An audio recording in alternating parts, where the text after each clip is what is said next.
Continuamos con nuestra segunda mesa, en la que se tratará la película Birdman. El moderador, Gabriel Sevilla, estudió la licenciatura de Psicología y un diplomado en Clínica Psicoanalítica en el Centro Universitario Immanuel Kant. Es egresado de la maestría en Psicoterapia Psicoanalítica del Centro Elaya y actualmente cursa el doctorado en Clínica Psicoanalítica en esta misma institución. Participó en diversas instituciones tratando psicológicamente a pacientes psiquiátricos y adictos.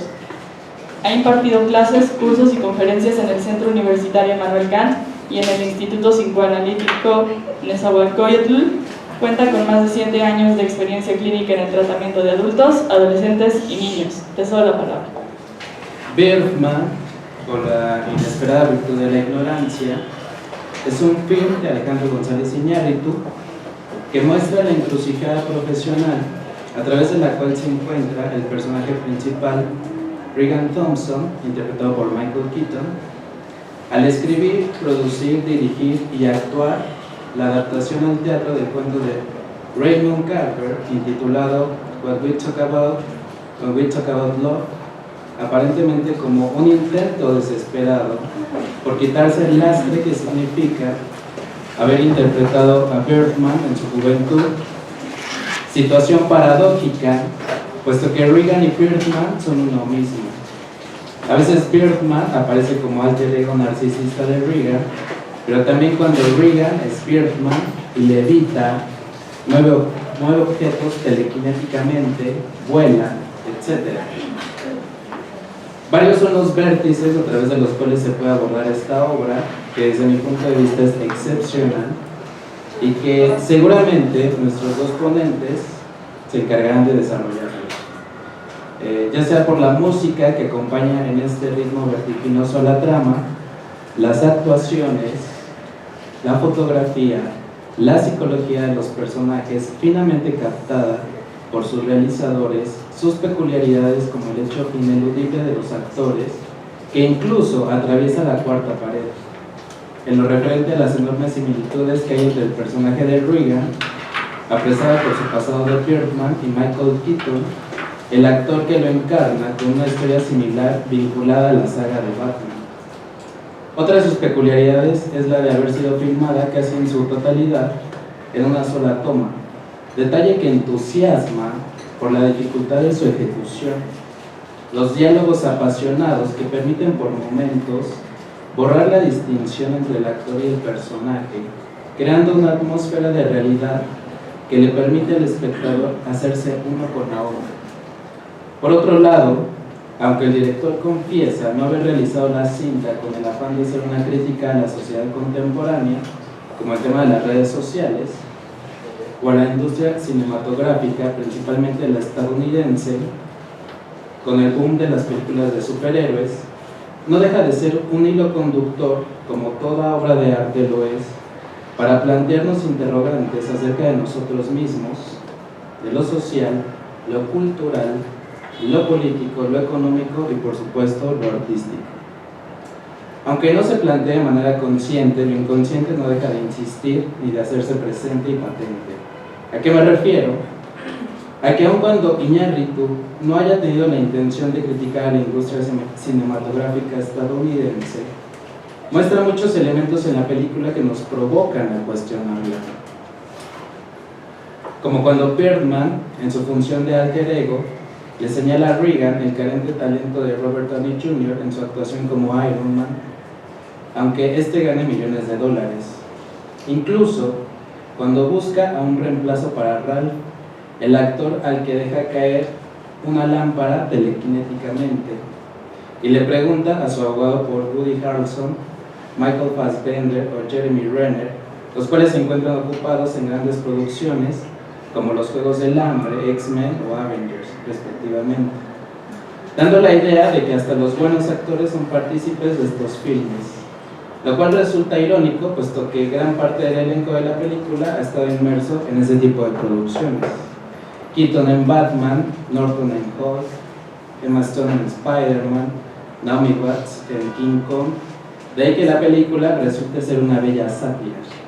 O durante la entrevista,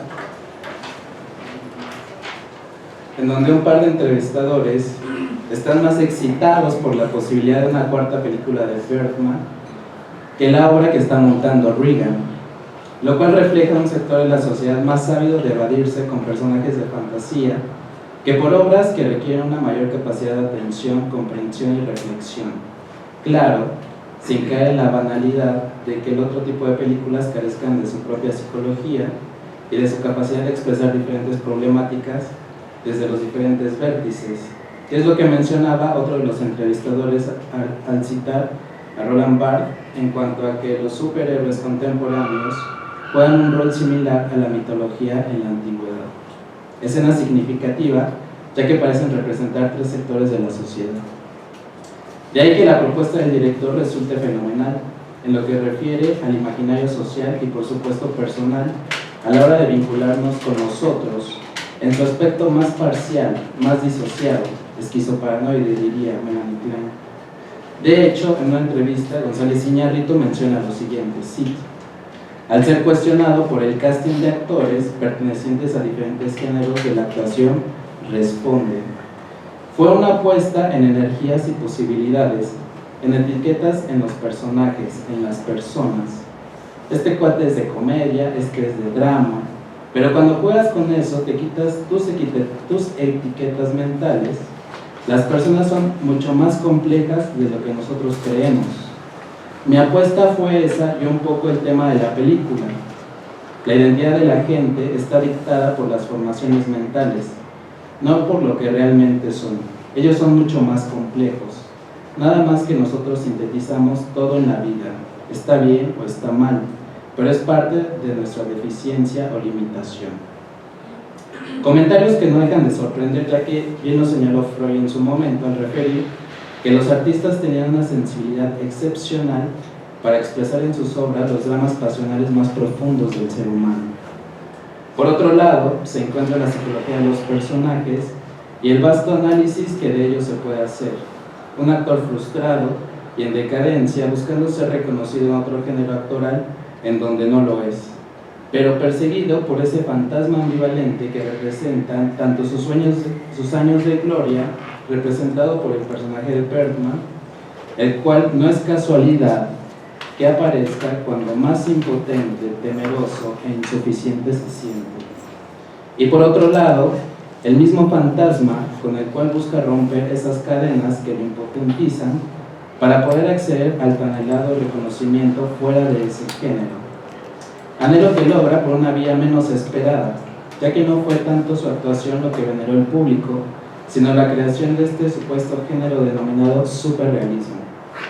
Al final de cuentas, uno de los ejes a través del cual puede ser pensada la película es el de la castración y la manera en cómo cada uno de los personajes lidia con ella, entendiendo la castración como ese límite que se le impone al narcisismo del sujeto, el cual implica el no poder, no saber, no tener y no ser todo lo que uno anhela.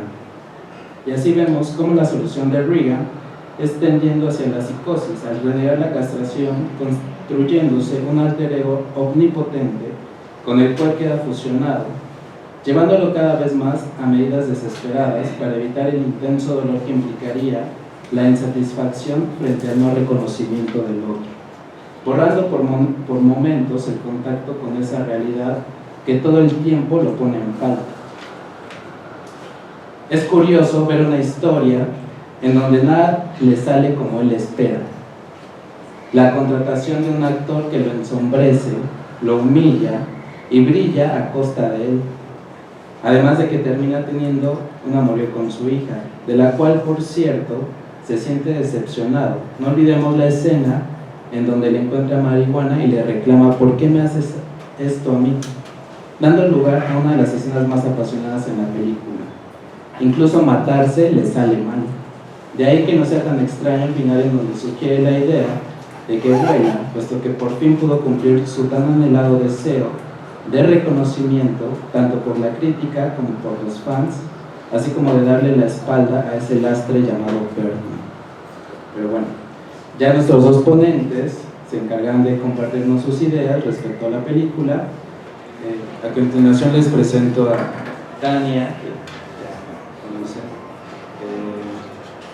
Ella es licenciada en Psicología Clínica, maestra en Artes Visuales por parte de la Escuela Nacional de Artes Plásticas, doctora en Investigación Psicoanalítica por parte de la Asociación Psicoanalítica de México.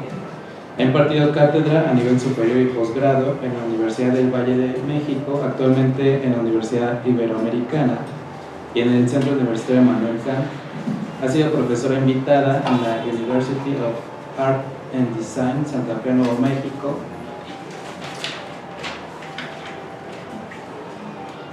Ha fungido como coordinadora de actividades culturales, académicas sobre psicoanálisis, filosofía, literatura, cine y arte que se han presentado en foros como Casa del Poeta Ramón López Velarde, Casa de la Cultura José Martí, Biblioteca Ernesto de la Peña, Foro Cultural Chapultepec. Actualmente se encuentra trabajando en Casa de Francia con el ciclo Filoletras. Ha participado en varias exposiciones colectivas con obra pictórica, gráfica e instalación. Su más reciente exposición individual se tituló Relieves en la piel, en la Galería de la UAM.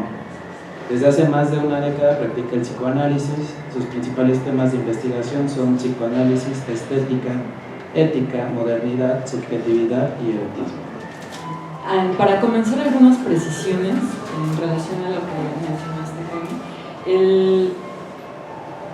La obra que se está montando tiene justo esta referencia con uno de los cuentos de Carver, y hay una problemática con ese cuento porque el editor en aquel entonces, Gordon, lo que hizo fue transformar gran parte de la obra escrita de Carver.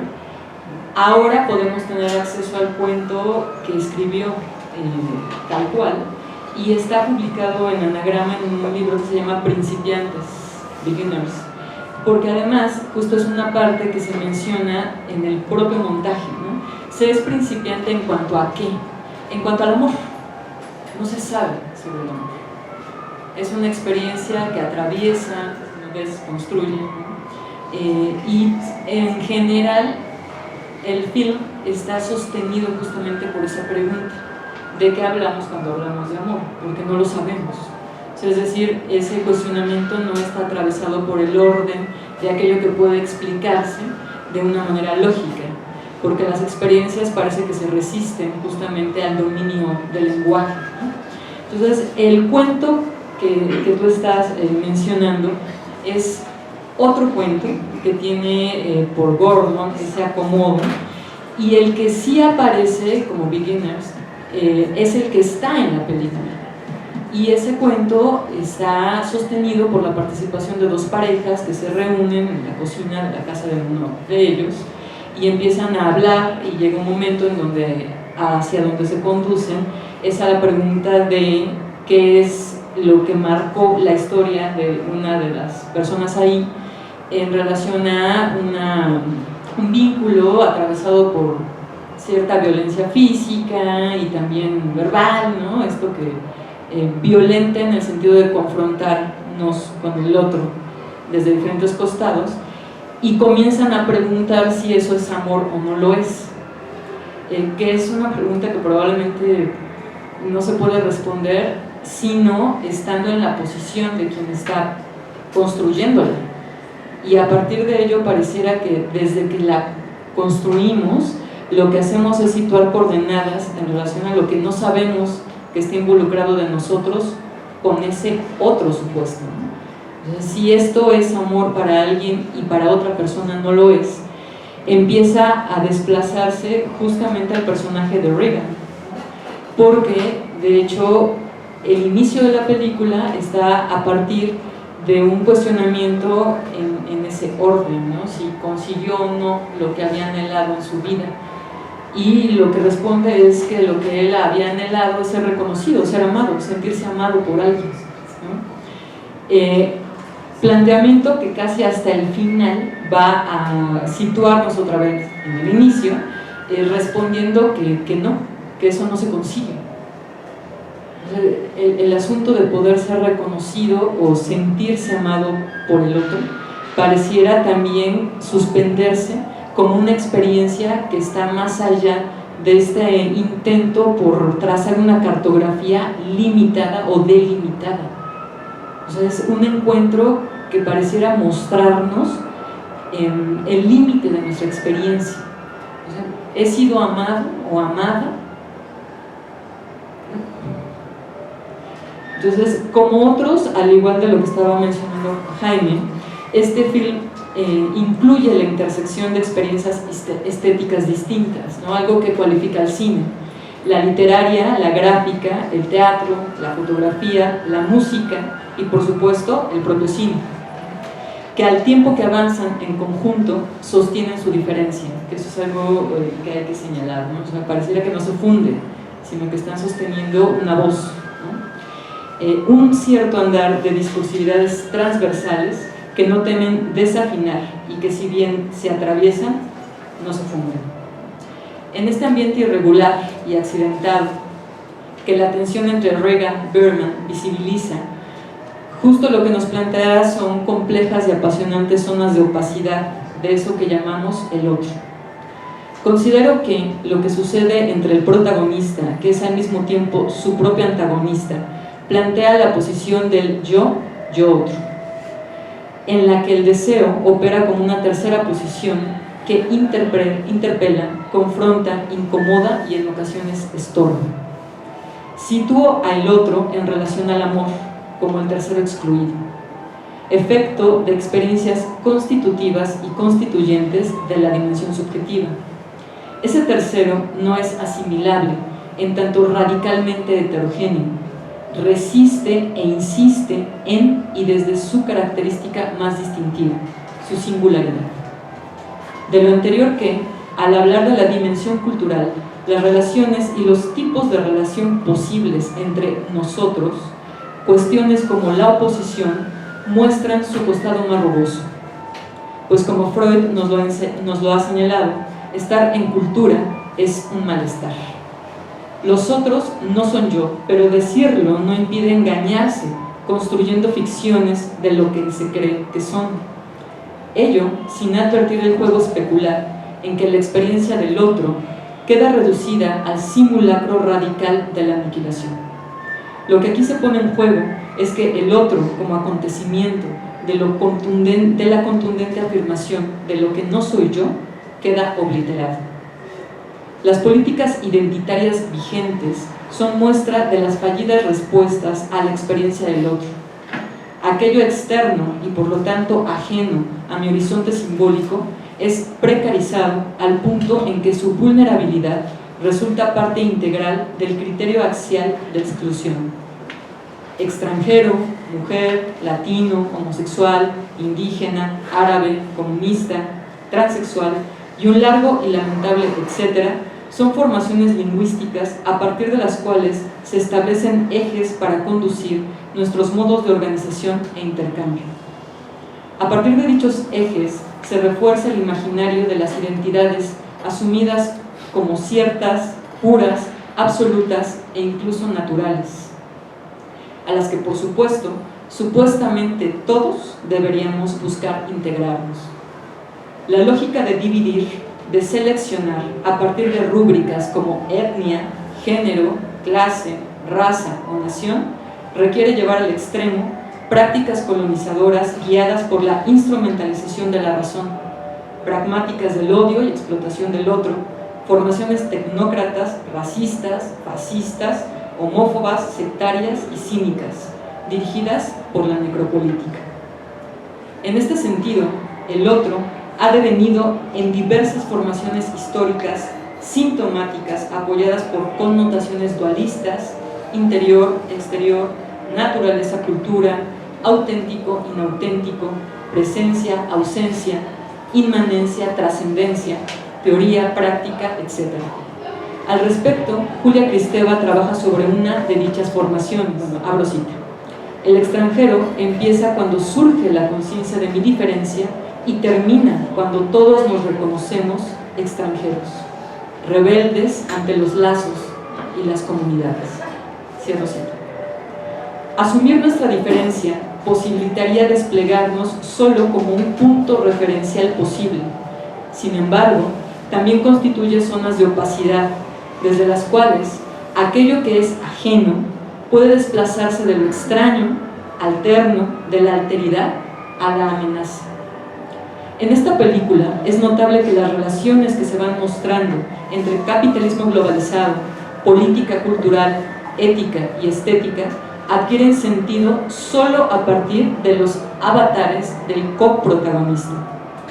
Subrayo que dichos avatares suceden en pliegues o relieves de eso que es nombrado Reagan. Es decir, el personaje Reagan aparece e insiste en su realización. Él quiere actuar, pero en cada intento sucede algo que lo descoloca de esa posición hasta situarlo en el dilema que implica elegir el acto último que cierra o clausura todas las posibilidades. Pero incluso, como nos mencionaba Gabriel, suicidarse también resulta un acto diferido y patético. Un primer intento, como Stormy, pero las medusas lo sacan del mar. Un segundo intento en el escenario, pero solo se destroza la nariz. Y el tercero queda arrojado a la ambigüedad de un final abierto. ¿Qué sucede entre Reagan y Berman? ¿Cómo situar esta relación? Para entrar a ello es importante cuestionarse sobre el alcance colonizador de cierta praxis económica política que para su funcionamiento requiere no solo de fabricar al yo, sino de diseñarlo como mercancía. El yo, en tanto pronombre personal en primera persona, despliega su función de autorreferencialidad, es decir, de íptico o punto de referencia. Lo anterior se expande si también consideramos al yo como una posición discursiva clave del proyecto civilizatorio de Occidente, que comienza en el Renacimiento y encuentra en el siglo XIX con la Ilustración uno de sus momentos de mayor intensidad. En este sentido, podríamos avanzar que la insistencia en la producción de una subjetividad autónoma y secularizada resulta el modelo operacional fundamental del actual capitalismo globalizado, pues el estado cotidiano en el que predominan las economías de la escasez, de consumo y propietarias requiere, siempre con urgencia, de un yo que garantice la coordinación de los regímenes de producción, distribución, apropiación y consumo, capaz de sostenerse en contextos enloquecidos y enloquecedores, al mismo tiempo que se autoproclama eje soberano de sí y de lo otro, un yo conjunto de funciones inclinadas a lo mecánico, que hace de su insuficiencia la justificación de su potencial de exterminio. De acuerdo a esto, esta película muestra la circulación de uno de los productos con mayor demanda en nuestra época, la biografía como mercancía. Lo propio, aquello íntimo al sujeto, sus mitologías personales, son banalizadas al punto de ser reducidas a un objeto de litigio, como cuando el intento de suicidio de Reagan se desvanece en la discusión entre Jake y Sylvie, situación paradójica entre la producción del yo como intención de hacer de su vida algo propio, sin advertir que eso propio es ya un objeto rentable para la industria cultural. Lamentable lógica de la gestión del deseo. En el curso efectivo de la retórica visual que nos plantea el film, se cumple también un proceso de constitución y degradación del sujeto, efecto del régimen escópico, así como de los procesos de identificación en los que tú, ella, yo, él, nosotros, emergen como construcciones consensuadas, nunca estáticas, en las que el sujeto sería el efecto por excelencia de los actos de representación, de ejercicio de la visión y de la voz. En este sentido, devenir sujeto implica devenir actuaciones lingüísticas, actuaciones de representación. El personaje que encarna tal lucha es Regan Thompson, un actor sexagenario que después de alcanzar éxito en taquilla interpretando a Berman, un célebre superhéroe, decide adaptar, producir, actuar y dirigir para el teatro un relato de Raymond Carver Jr. La pregunta justamente que subrayaba al inicio de qué hablamos cuando hablamos de amor, en tanto pregunta, está en el orden de lo imposible. Todo lo que ocurre durante el montaje de la obra da cuenta de que no sabemos de qué hablamos cuando hablamos de amor. Se trata pues de otra experiencia que desborda, que muestra los límites del lenguaje. Los 3 previews, muy al estilo de las 3 llamadas para comenzar la ejecución de la obra, van acercándonos a diferentes zonas de tensión. Está la relación entre ficción y realidad, como cuando de azotea a azotea una mujer le pregunta a Regan si esto es real o se trata de una película. Dilemas éticos a propósito de la estética, como cuando Tabitha Dickinson le dice que lo odia a él y todo lo que representa.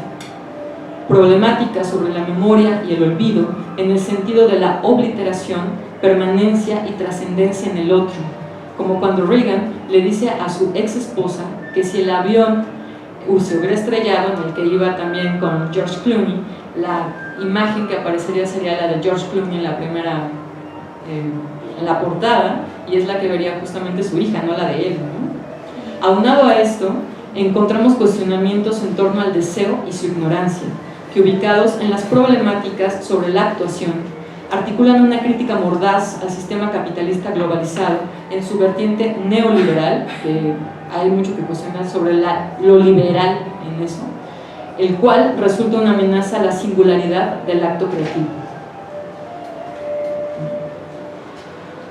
Si bien en nuestro andar social cotidiano asumir cierta identidad resulta algo útil, las paradojas en que nos vemos situados en múltiples instantes, tanto en lo público como en lo privado, nos recuerdan que eso que creemos y decimos ser no es equivalente a una identidad fija, estable, consistente y por lo tanto certera.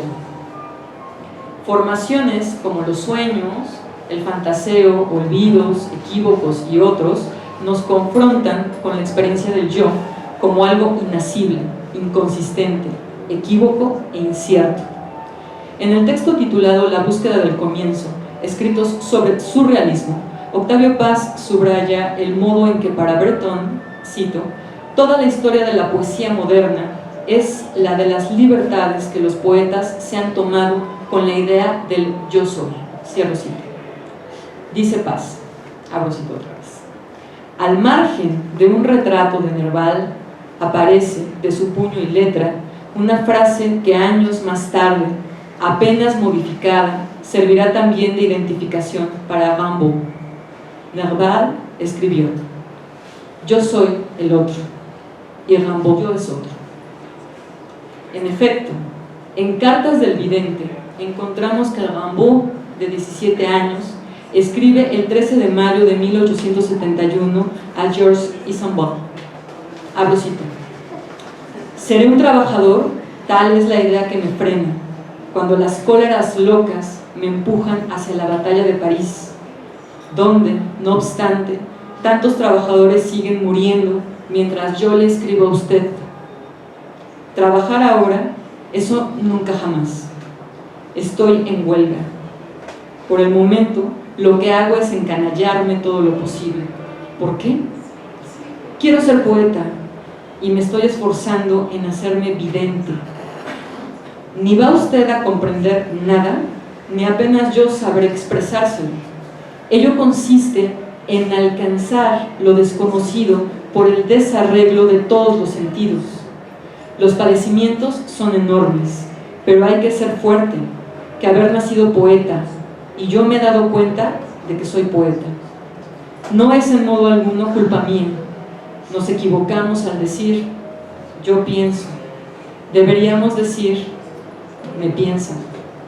Perdón por el juego de palabras. Yo es otro. Tanto peor para la madera que se descubre violín y mofa contra los inconscientes que pontifican sobre lo que ignoran por completo. Cierro cita. Al respecto de lo anterior, atendamos algunas de las diferencias entre yo es otro, en donde aparece la alteridad, un lugar ajeno al mío, es en el que se extiende el cuestionamiento sobre los procesos de identificación. En cambio, yo soy otro, implica el pliegue sobre aquello que ya se oculto en lo que aparentemente soy. En este sentido, considero que la dialéctica implicada en el personaje central de la película no tiene al otro externo como coordenada de articulación, sino que se trata de cómo es que Berman se produce como el otro en Regan hasta obliterarlo, momento en que lo íntimo adquiere la cualidad de ajeno. Secuencia de instantes en los que el tránsito, fuera, dentro, otro, yo, señala la falla de la voluntad por querer arbitrar sus propias irregularidades.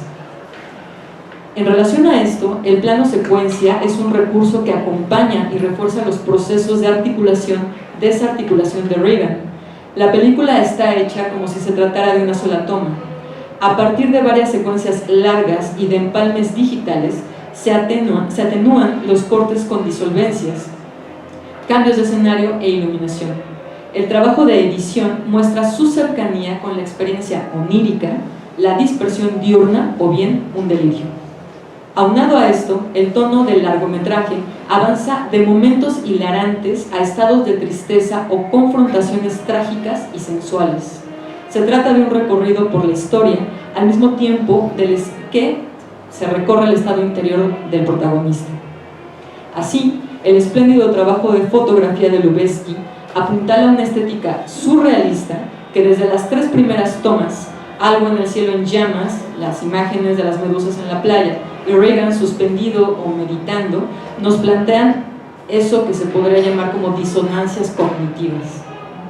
Si bien el acontecimiento cinematográfico en ocasiones deambula entre la captura de datos dispuestos a la percepción y su invención, en esta película la tensión entre ficción y realidad encuentra su despliegue en una cartografía en la que las indicaciones de cambio en la historia desdibujan las fronteras. Berman transita de ser una voz a ser cuerpo.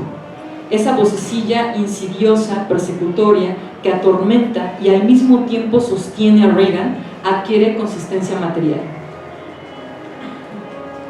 En relación a esto, la música de Antonio Sánchez logra apuntalar para el registro auditivo el pathos del actor.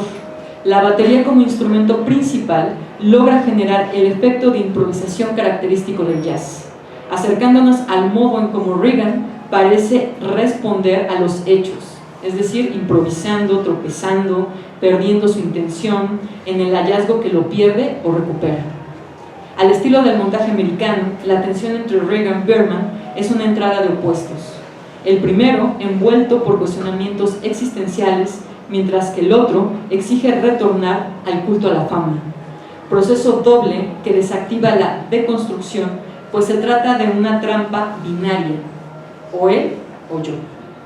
Al inicio, el superhéroe es una voz en off que sigue al actor hasta que llega el momento en que no requiere de ese cuerpo, pues se manifiesta como presencia. Él se hace cuerpo. El discurso del superhéroe defiende el American Way of Life como la vía regia al éxito. Por su parte, Regan es su propio ejemplo de que ese modelo de vida, a pesar de representarse como novedoso, es decadente. No hay equivalencia entre éxito, reconocimiento, felicidad, o por lo menos para Regan es falsa. Como dice Mike, la popularidad es la prima puta del prestigio. Queda claro que si el reconocimiento que busca se hallara en el éxito de taquilla, hubiera firmado Berman 4, pero su anhelo en tanto actor se relaciona con la complejidad de encarnar en una actuación por lo menos un poco de la terrible complejidad de las pasiones humanas. En cambio, el disfraz de pájaro es un estorbo para que surja el actor. Lo que ocultan esas plumas falsas es al hombre y su miseria, sus pérdidas, su mortalidad.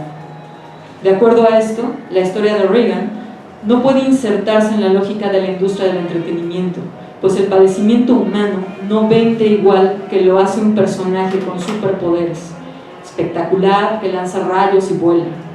Debajo de la botarga está el enigma de las pasiones, el arrebato de la locura, la incertidumbre, la insatisfacción, es decir, un animal humano atrapado en relaciones, deviniendo en intersecciones. Ese otro yo no es un objeto del cual Regan pueda deshacerse como lo haría de su peluquín. A lo largo del film advertimos algunos de los modos en que la singularidad en los cuestionamientos del actor se encuentra comprometida con ese alter ego. Sus dudas son efecto de las casi ininterrumpidas discusiones con Berman, recordando la persecución de Lady Macbeth. El superhéroe acosa al hombre con trampas que resitúan la problemática entre lo que ha sido, lo que es y lo que espera o desea de sí mismo. Eres una estrella, dice el personaje de cómic a un hombre que despierta en la calle, solo y con resaca. Escena en la que advertimos la tiranía del reconocimiento, colocado como garantía de la propia existencia. El imaginario de la moda, ininterrumpidamente actualizado en la experiencia de lo impermanente. ¿Qué tipo de experiencias ofrece ser el personaje de moda? Probablemente varias. ¿Habría alguna cualidad distintiva entre lo impermanente de toda experiencia y el fenómeno de la moda? Quizás se encuentre vinculado con la transformación. El éxito de Bergman no es resultado de su trabajo como actor, sino de los efectos especiales. Él ha tenido que aprender a no estorbarle a la botarga, tiene que suspender su actividad. Además, es viable plantear que casi cualquiera podría estar en esa botarga, casi cualquiera que tuviera esa complexión y esa estatura, ¿no? ¿Qué lo distinguiría él de otro? Hay en ese sentido una entrevista que le hace Carmen Aristegui a Iñárritu antes de que está premiado en los Óscares, y le pregunta sobre qué es eso, ¿no? Le dice, ¿qué es Bergman? E Iñárritu responde que para él el acto de la creación implica construir una respuesta a una voz interior. Dice, todo el tiempo esa voz interior te está hablando, te está indicando qué es lo que tienes que hacer, ¿no? Esa es mi parte en donde en el proceso creativo se manifiesta esa voz, ¿no? Para Iñárritu, de acuerdo a lo que le respondió, esa voz está como un Torquemada, y es interesante la relación porque justamente alude a una persecución histórica que también tiene que ver con formas de aniquilación, ¿no?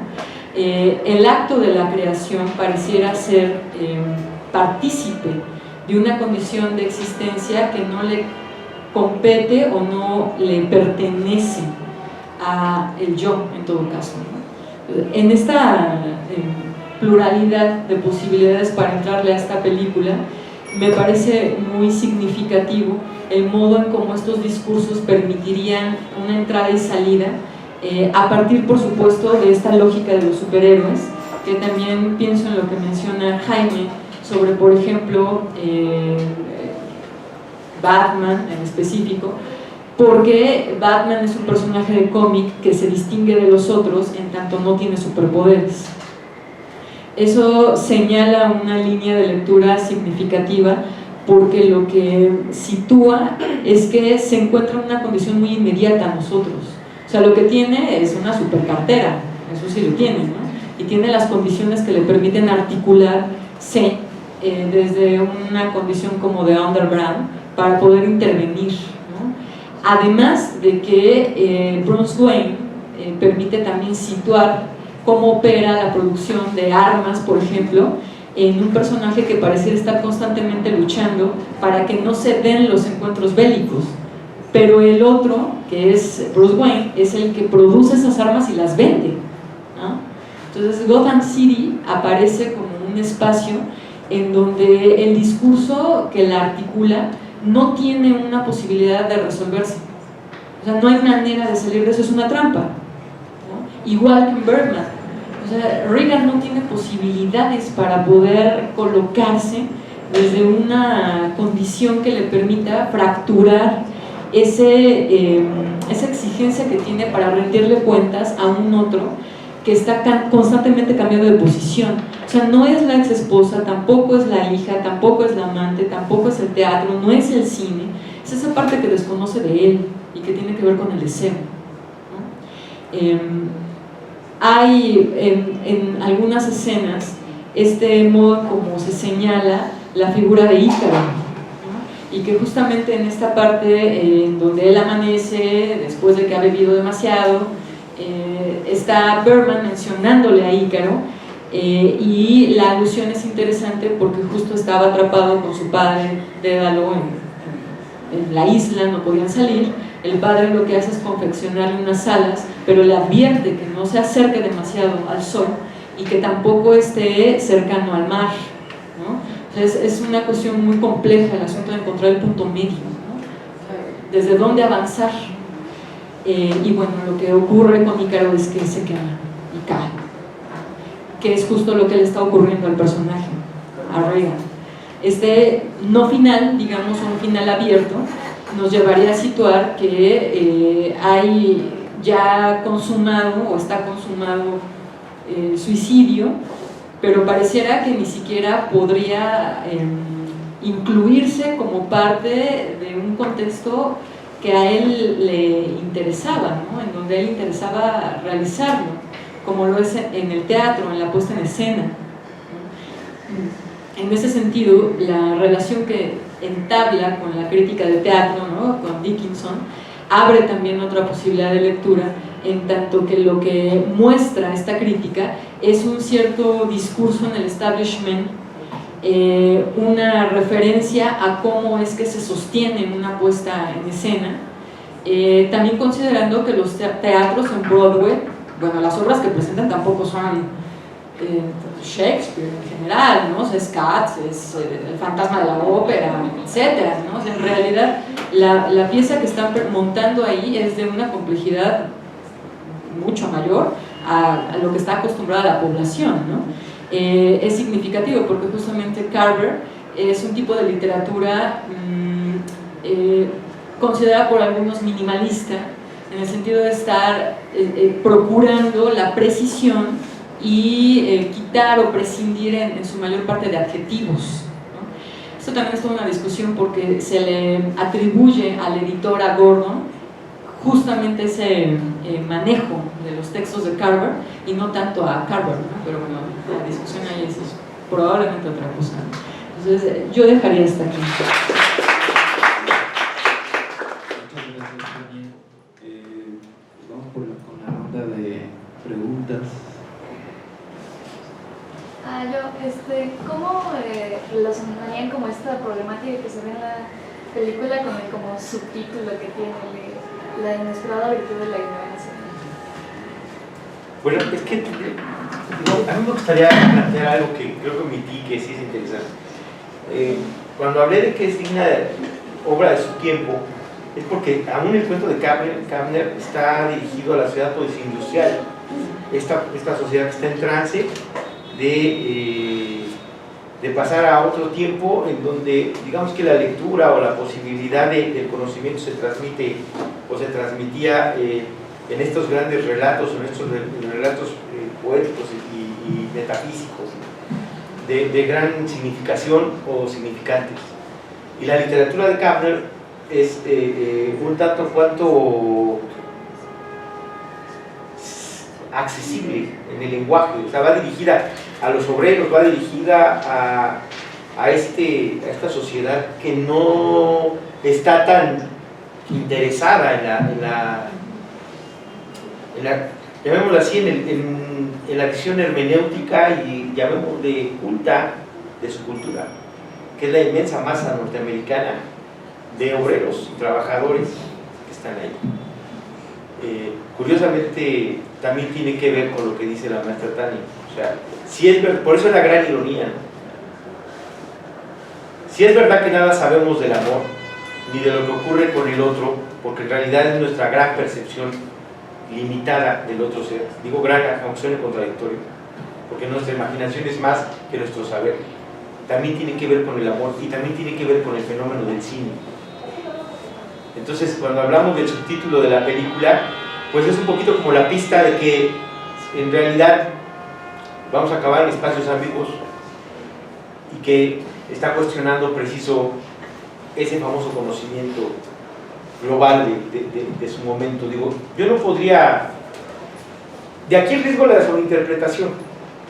O sea, sí es verdad que el cine es un elemento complejo del lenguaje de las artes, también es verdad que el planteamiento del guión no te permite acceder a hacer por lo menos en lo personal creo, a una hermenéutica para llegar a decir es que está haciendo realmente una pieza que nos abre o nos llegue a hablar de la imposibilidad del conocimiento, sino nos da muestras, nos da unos pequeños pies para que nosotros comencemos a escarbar en esa. Por eso hablaba yo de clichés. El cliché es en realidad una impronta, eso significa, de un hecho que es una etiqueta. Y entonces, yo sí creo que hay una especie de muchos clichés que nos conllevan a ver una historia desde fuera, desde un planteamiento que no termina por darnos la certeza de absolutamente nada, pero que nos habla de que precisamente ahí hay un vacío. Y ese vacío tiene que ver con la ignorancia. La ignorancia, es que digamos, es que la palabra ignorancia es demasiado peyorativa. Digamos, la vaciedad de los actos humanos y del sinsentido, de mucho de lo que se convierte en el mundo simbólico de eso que conocemos como sociedad, ¿no? Es mi pensamiento. El subtítulo tiene que ver con lo que escribe la crítica, ¿no? Con Dickinson, que de hecho le lleva al periódico Jake, está la ex esposa, está Reagan, y justamente está titulado así, el escrito que despliegan. Y escenas antes nos enteramos de que para ella, él representa a esos niños ricos, advenedizos, que creen que pueden crear arte con una inversión económica fundamentalmente, pero que no tienen un trabajo, no tienen el oficio, ¿no? Hay en este sentido una interesante zona, bastante opaca en el planteamiento de la película, porque este, entre comillas, nuevo género que dice Dickinson, que crea justamente Reagan, el superrealismo, tiene que ver con que alguien intentó matarse en el escenario. Es decir, pareciera no estar ajeno a los límites que observamos en ciertas exposiciones de arte contemporáneo. O sea, la exposición de cuerpos, por ejemplo, ¿no? En la película de Hiroshima, las escenas, la narrativa visual que va mostrando algo que ya no está, pero que queda como marca, como huella, y tiene que ver con muerte, ¿no? O sea, y además con todos los efectos que ha dejado eso. Hay una explotación del dolor en diferentes niveles, ¿no? Órdenes, o sea, el dolor físico, la tristeza, el asunto también de las pérdidas. Pareciera que nos estamos habituando a ubicarnos en ciertos espacios de exposición desde los cuales creamos una cierta distancia y una asepsia, ¿no? Muere Fidel Castro, ¿no? Lo cual es toda una cuestión histórica, ¿no? Una falta, ¿no? Quizá una posición de vida, ¿no? Que muestra, por supuesto, en diferentes momentos históricos, hay mucho que también criticar, en fin, pero un modo en cómo sostiene un discurso que de entrada coloca el yo no me voy a arrodillar ante ningún tipo de autohegemonía ficticia, ¿no? No hay posibilidad ahí justamente para, digamos, rompernos, ¿no? Esa lógica, esa consistencia en una narrativa ya va siendo muy distante para otras generaciones, ¿no? O sea, pareciera que el discurso del capitalismo globalizado para generaciones incluso tal, ustedes todavía tienen elementos para rastrearlo, o sea, para entrar, ¿no? Problematizarlo, confrontarse, pero los más jóvenes ya casi no. O sea, no hay una condición de experiencia que implique hay otra alternativa, no únicamente hacer mercancía de todo y de todos, ¿no? Hay posibilidades otras, muy probablemente tampoco la única sea el comunismo, o sea, es decir, la creación de formas de intercambio y de producción no está cerrada y pareciera que la percibimos así. Entonces, esta condición de la ignorancia, en cómo está el artículo de Dickinson en la película, tiene que ver con que él no sabe de eso, ¿no? Pero no sabe de teatro, por ejemplo, porque el asunto es que él no viene del teatro, en la historia, ¿no? Y está improvisando, ¿no? Que también se lo dice Mike cuando llega, que es como el actor emergente, ¿no? Produces, diriges, etcétera, como Chaplin, ¿no? Todo. Bueno, bastante presuntuoso, ¿no? Y pareciera que no es que le haya salido bien por lo que escribe justamente Dickinson ahí, ¿no? Es que la impactó.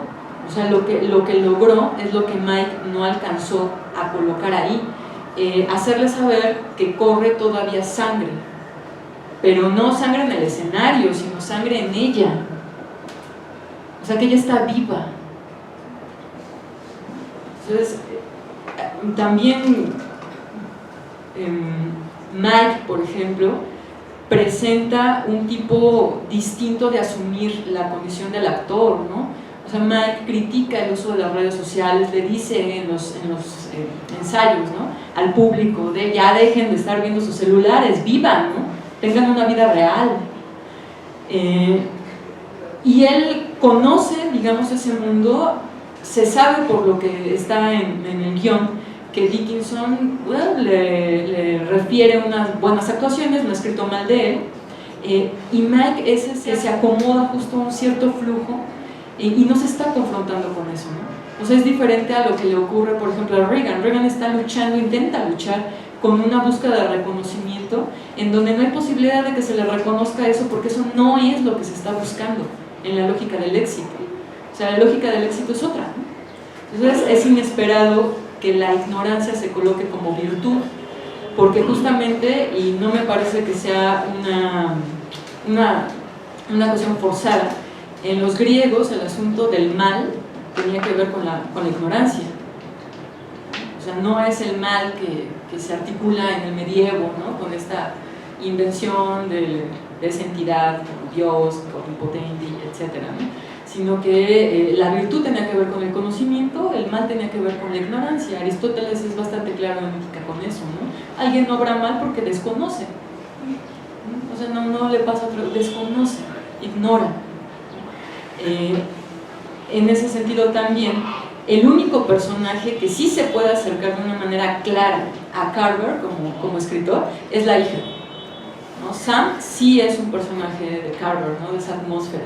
No es pretencioso el personaje, tiene muchísimo más que ver con una cuestión de cómo se está problematizando con el placer, ¿no? Los otros son muy soberbios, tienen esta proyección de yo quiero ser y que me reconozcan, etc. Esos no son personajes de esta atmósfera carveriana, ¿no? O sea, estarían ahí sí, pues, con la mano de todos los que trabajaron en el guión. Es que, digo, es interesante lo que decía Tania sobre el arte, porque, digo, me signo a hablar del arte porque honestamente, tengo que decirlo, mi formación es estética, ¿no? Pero sí es importante hablar de algo. El hecho de matarse en un acto estético ya sucedió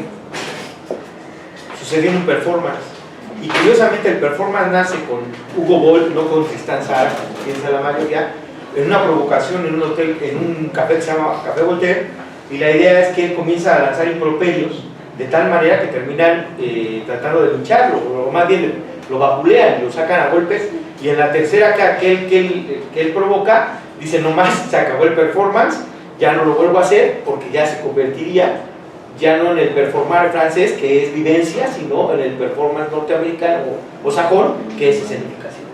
Entonces, en esta visión de la irrepetibilidad del acto estético, es donde preciso el crítico se sitúa. O sea, dicen, por eso de ahí hablaba yo de que son muchos lugares comunes, pero en específico del cliché. Cliché es una pieza de madera que va en una imprenta y que crea golpes. No sé si ustedes han visto los carteles de la lucha libre, los viejos, o sea, estos que eran así como de colores, se hacían con esas, entonces las mascaritas siempre eran lo mismo, la tipografía por eso era muy cuadrada, porque se manejaba de que no se fuera destruyendo, y esos clichés ahora lo recuperó Demian Flores para hacer unas cosas de gráfica, pero esos, digo, y los clichés funcionan de muchos, ¿no? Hay para ex libris, etcétera, siempre y cuando sea de imprenta de madera.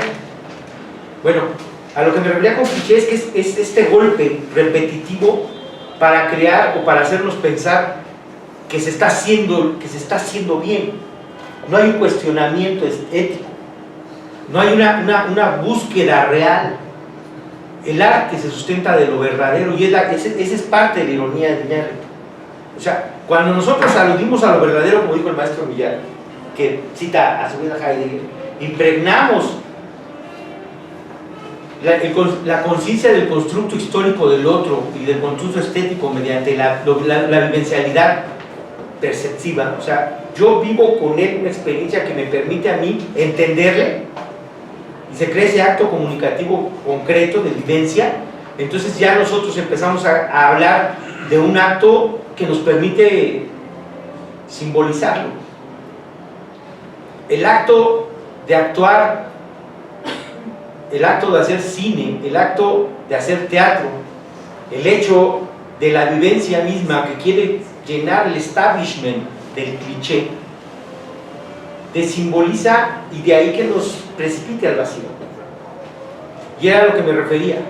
Por eso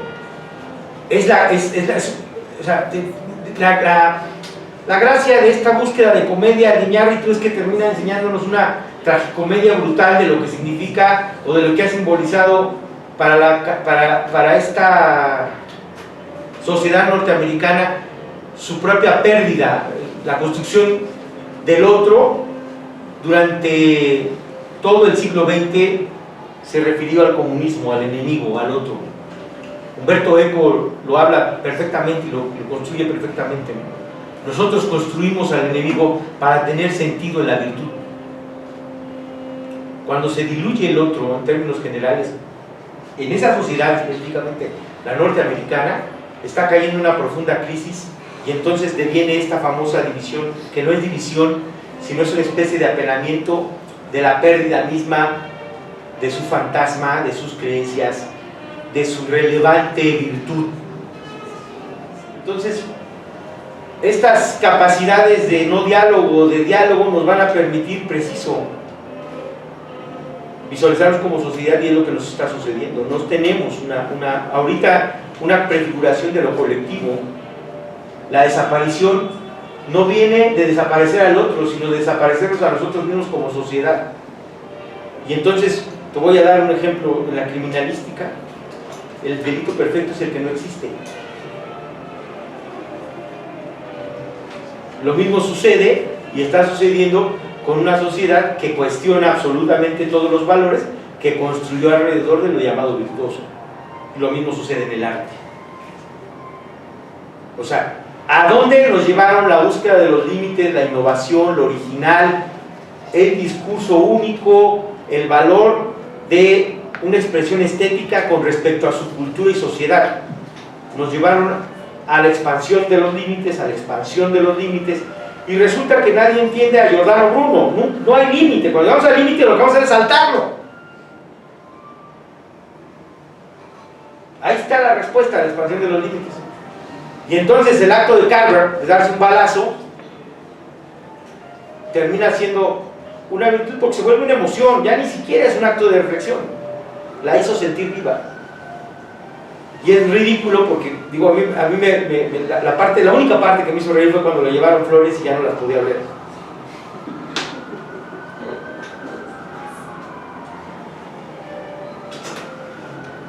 Yo sí creo que Tania tiene razón en mucho de lo que tiene que ver con el diluyente que existe como de esta cultura norteamericana, y que desafortunadamente, lo digo desafortunadamente, la hemos asimilado, a veces sin filtros, ¿no? A veces sin filtros. Creo que es para los pensadores mexicanos, para los pensadores de esta localidad, de esta inviable sociedad, va a tener que replantearse cosas, y yo sí espero que sean frutos estéticos y frutos del pensamiento un poquito menos colonizados. Eso es. Quiero opinar. Creo que, bueno, es que me avientan muchas cosas, pero creo que eso puede llegar a tener un poco que ver con los imperativos de igualdad que cada vez pesan más últimamente, ¿no? Esta no diferencia. No voy a meter en tanto rollo. Freud, en algún momento, en el Malestar en la cultura especialmente, habla del narcisismo de la pequeña diferencia, ¿no? Que no es esa condición de diferencia necesaria, incluso de rechazo del otro, para entrar o salir o no querer o querer estar en eso, ¿no? Pero en esta fuerza, como hablas de la ilusión, yo lo pienso de la diferencia, uno se enajena. Entonces, ¿cómo puede producir algo? ¿Cómo puede hacer algo más allá si no es a través de lo radical que tiene que ver con el cuerpo, ¿no?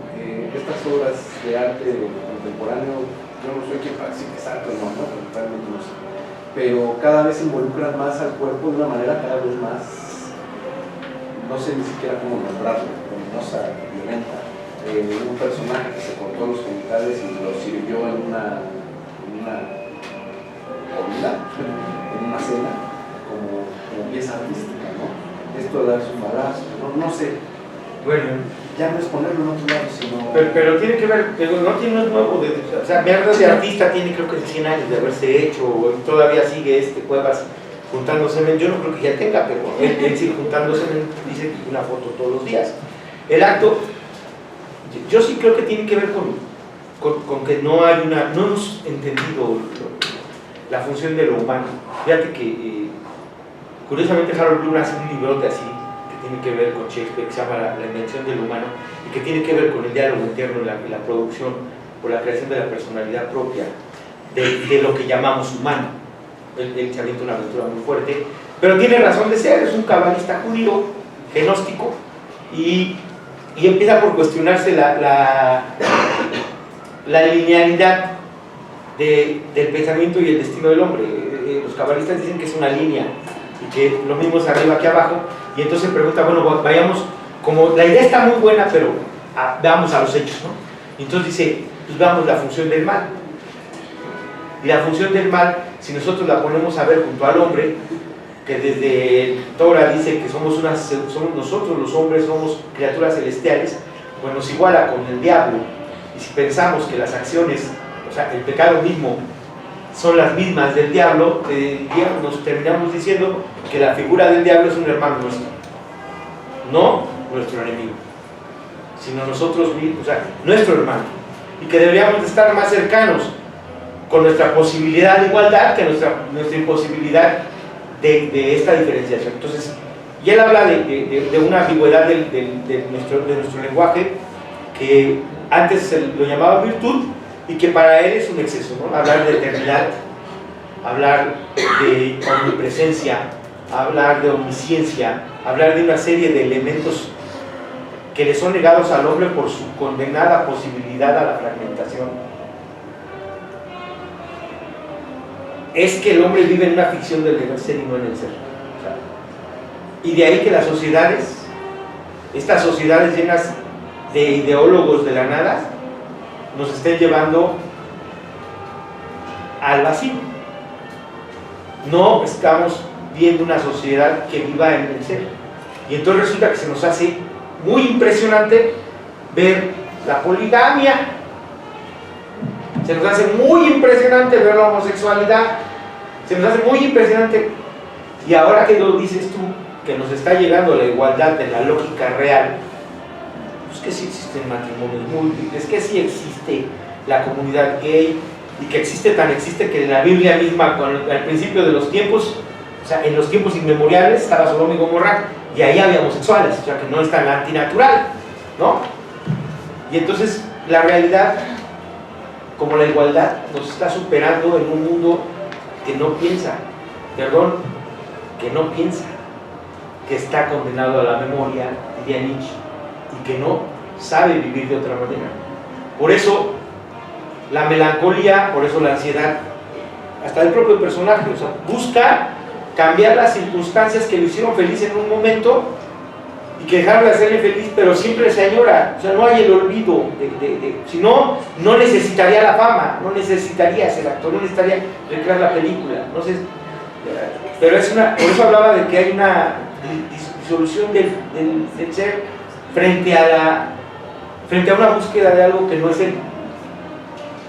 No hay una aceptación, y la verdad es que de ahí la identificación de la lucha que se mantiene por ser un mejor ser humano. O sea, todas estas palabras que diario, cotidianamente las vemos, ¿no? Y que además son repetitivas. Yo haciendo una reflexión sobre Facebook, pues es que ves que ¿Qué puedes leer en Facebook que no sea los mamertos de Andrés Manuel, a los positivistas, o sea, ni siquiera de científicos, ¿no? Sino de, ¿cómo se dice? Una sonrisa nos saca de todo puto infierno, ¿no? Y así nos la vamos llevando, ¿no?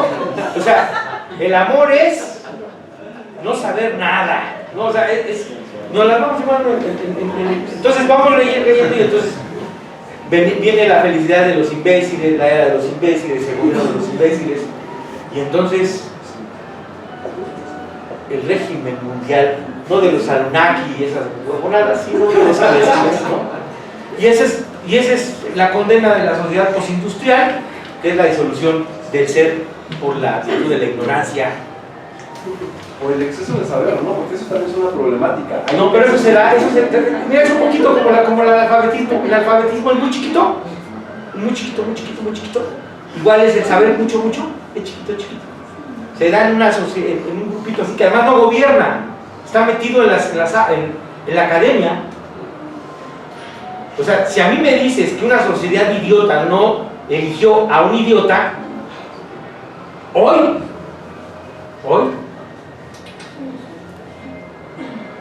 no digo, los hechos te contradicen. No es cierto que gobierna la razón, no es cierto que gobierna las buenas intenciones. Las mafias, uno trabaja para la mafia internacional y otro para la mafia norteamericana. Ganó nada más el que pretende que los norteamericanos vivan aislados para los ricos oligárquicos de ahí sigan haciendo riqueza, y los otros están muy desilusionados porque no van a seguir saqueando América Latina y los demás países. Pero realmente, que digas tú, hay mucho cambio. Justo a eso me refiero. Estos imperativos, estas formas, se presentan como siendo la razón. Uno, idiotamente, sí, en términos muy coloquiales, somos unos pendejos. Nos alienamos a ese... No, fatalmente, ¿no? Fatalmente, porque ojalá sí, uno lo eligiera. Pero ese es justamente el punto. Uno se aliena al semblante de razón. Pero vamos con la bandera de la razón, con la bandera del saber o de lo que es como tal, y a partir de eso nos movemos. Yo creo que hace falta un poco de ignorancia para poder cuestionar. Si no ignoras, no cuestionas. Lo que pasa es que hay cosas que están adormecidas. Mira, la lógica, yo le llamo el imperio de lo correcto. No, o sea, ahora resulta que a los chinos les tenemos que decir que no coman perro porque es maltratarlos. Cuando es parte de su cultura y que tú no entiendes. Bueno, no tú, nosotros no entendemos. ¿No? Nosotros nos comemos a los xoloscuincles, que no se les olvide. Y nos los dejamos de tragar porque nos sacaron al pollo. ¿No? O sea, ese es el problema. El problema radica en que dejamos la memoria inmediata, lo que nos lleva es a la búsqueda de la comodidad y el placer, y entonces vivimos el malestar que decía Freud, y nos vivimos nosotros mismos. No sé, la verdad es que vivimos tiempos confusos y lo tengo que decir, repetir, aunque suene horrible. En el imperio de la estupidez, esa es la verdad. Entonces, y lo digo porque en serio, o sea, aún el discurso estético está lleno de lugares comunes y anécdotas. Creo que lo que hemos perdido son las preguntas. La impertinencia de decirle al otro no estoy de acuerdo, pero preguntando y diciendo por qué no estás de acuerdo en términos de pregunta. A ver, si tú tienes razón, ¿por qué yo pienso esto distinto? Y entonces tenemos la capacidad de sabernos, aunque sea diferentes, pero sabernos, ¿no? Ya no pasa.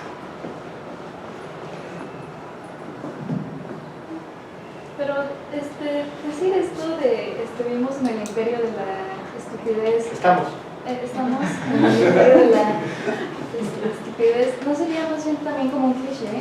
Como estar golpeándolo contra la sociedad que vemos, como empujándolos como somos unos estúpidos, somos unos estúpidos. Y en realidad es eso, literal, empujarnos hacia atrás en vez de tratar de ver por dónde vamos, o tal vez lo que estamos haciendo es empujar a los demás y tratar nosotros de sobrevivir como los estúpidos, los otros y yo, el educado. No, bueno, mi devenir no viene de esta idea que también decía Millán, de que no conoce historia está condenado a vivirla, sino tiene que ir hacia la pregunta de por qué lo hacemos. No, el problema es que La pregunta, mira, yo tengo amigos republicanos norteamericanos y están votando así porque no hay empleo, porque no hay trabajo, porque hay una recesión terrible, porque hay escasez de formas, de alternativas para vivir la vida en un mundo distinto. Y entonces queremos regresar al pasado para vivir seguros. Y a eso me refería. No vivíamos seguros en la era de la Guerra Fría. O sea, yo crecí aprendiendo del comunista malo en el discurso capitalista y el explotador norteamericano gringo del imperio del consumismo. Ese era mi mundo. Y la realidad es que eso no es cierto. Se llama maniqueísmo. Y es una forma de resolver el mundo sin pensarlo, sin enterarte. No, es lo que dice Tania en voz de Aristóteles, o Aristóteles en voz de Tania. La ignorancia sí produce mal. Y no tiene que ver con la connotación moral, sino tiene que ver con el vacío. Vuelvo a lo mismo, va el vacío. Que no es la nada, el vacío es otra cosa. Es el despojamiento de significado. No es que yo menosprecie a una sociedad norteamericana, no, para nada. Lo que sucede es que sí están unificando su capacidad de pensar. Y ese es el problema. Anteriormente tú con un norteamericano, ¿sabes cómo te enterabas tú de las noticias de Estados Unidos? 2 días después, cuando llegaba el encabezado del Washington Post, del Herald, todos esos aquí. Y hoy en día te enteras en el segundo, no te diferencias. La mayoría de ustedes hablan inglés. Cuando yo era niño, hablar inglés era un privilegio. Es más, había un impuesto para el libro que nos hacía que nos enteráramos por revistas. Por eso es interesante pensar el mundo hoy. Por eso, digámoslo así, para ustedes que están en la universidad, están en un posgrado o en una búsqueda de pensamiento, es imperante volver a pensar el momento. Lo mismo las expresiones estéticas. O sea, hoy en día vieron que con una peluquita, pum, se mató y ahí estaba la sangre, ¿no? Cuando se hizo este performance hace 25 años no había esa peluquita que explotara y que se viera como si fuera un homicidio, un automicidio, pues, un suicidio. Y a eso me refiero con repensar las cosas, que es lo interesante, no dejar de pensar. Y eso me refiero con el imperio de la estupidez. No es seguro estar donde estamos porque estamos parados en un lugar que es peligroso, que es el no pensar, el no preguntar.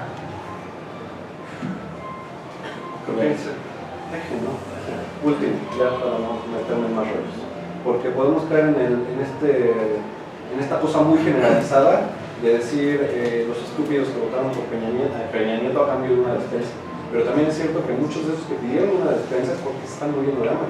Y ese votar por Peña Nieto tuvo que ver con un acto de supervivencia. Entonces, yo creo que ahí es donde entramos en esta dicotomía, ¿no? Sí es cierto que puede afectar negativamente o no, pero a veces el llamado a la vida es más poderoso que el mismo pensamiento. Bajo esa premisa, los secuestradores, los rateros, tienen razón. Bajo esa premisa de la necesidad, tienen razón. A eso me refiero con pensar. Mira, cuando Marco Aurelio hizo la Vía Appia, la hizo para la Roma de 1000 años. Cuando se hacen las calles en la Gustavo Amadero y en la Cuauhtémoc, se hacen para 5 años, para que volvamos a hacerlas y haya manera de meter una constructora, ¿no? Somos un pueblo que no quiere pensar, que no le gusta pensar y le gusta la colonización, porque no hay una visión de entendernos. Nos diluimos fácilmente por esa situación. Estamos acostumbrados a no pensar. Perdón, pero eso es lo que la singularidad y este desvanecimiento de cómo se diluye en cuanto a una pretendida homogenización en lo político.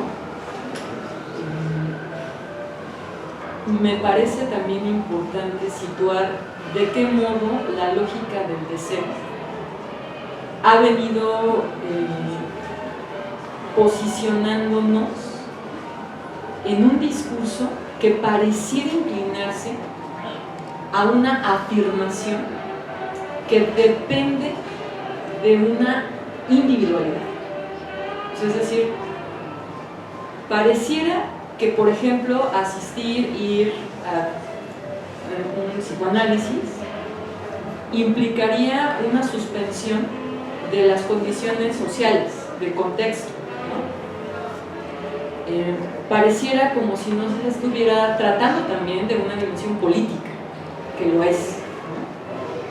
Y en ocasiones se escucha que el intercambio que se da al interior de las instituciones, por ejemplo, el campo jurídico, ¿no? Sobre los derechos, sobre una lógica de la igualdad, pareciera que tacha esta singularidad.